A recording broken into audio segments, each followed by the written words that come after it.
What's going on here today? Well, this is a major tax protest in Bridgeport because the people are just fed up. They've had enough. The job of city government is to grow the tax base faster than the budget. And city government for many years in Bridgeport have failed on both counts.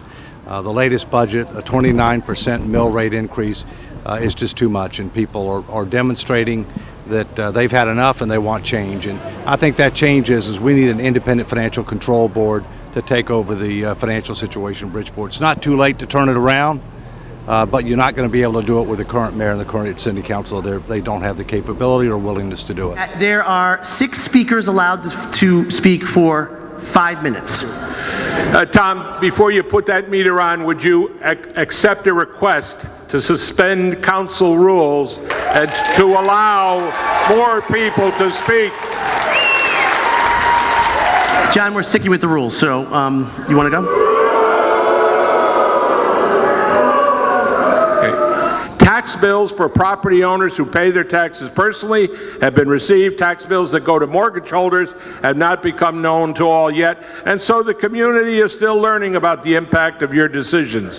Is this the open, accountable, and transparent government they promised during their campaign? No! Now, these taxpayers deserve any amount of time that they need, because if they're good enough to pay the bills, it should be good enough to hear. What happened to candidate Ganem's tax, transparency, and accountability promises?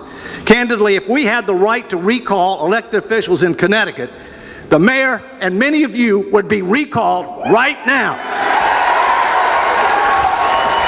Candidly, both Bridgeport and Connecticut have taken the form of failed socialist states that are run by career politicians associated with one political party who have little or no real-world experience in growing businesses and restructuring organizations.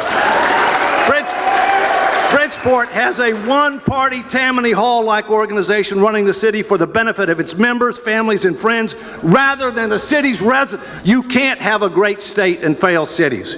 It's time for our local and state elected officials to recognize that reality and get to work. And I would like to see Black Rock seriously secede from the city of Bridgeport. Listen, the meeting's over. But if anybody wants to speak, if you want to yell, you can yell. If you want to speak, you can speak. The meeting's over. Some of us, I think, might stay for a bit. I'm one of them. If you want to talk, we can do it any way you want. As far as I'm concerned, council members certainly are free to leave. I know some may have meetings and family things to attend to.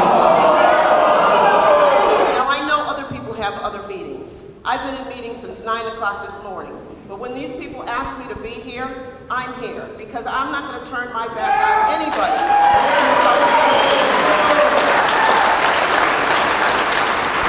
And I would ask that you really think twice about what you've done, because I think it's going to do so much harm. Not only people are going to lose their houses, people are going to be walking away from Bridgeport, and you're going to end up in a city full of people who come here only because they want to pull it off of a nonprofit, but they're not going to be paying taxes. But you did steal from us before, you went to jail, then you came back, and then we put you back here.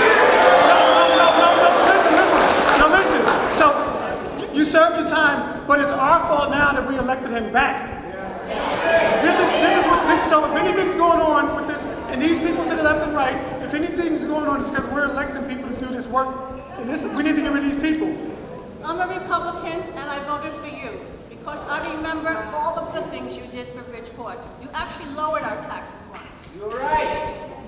And that's why I voted for you. But now that we're all here and you heard from us, we would like to hear from you. And we'll be nice.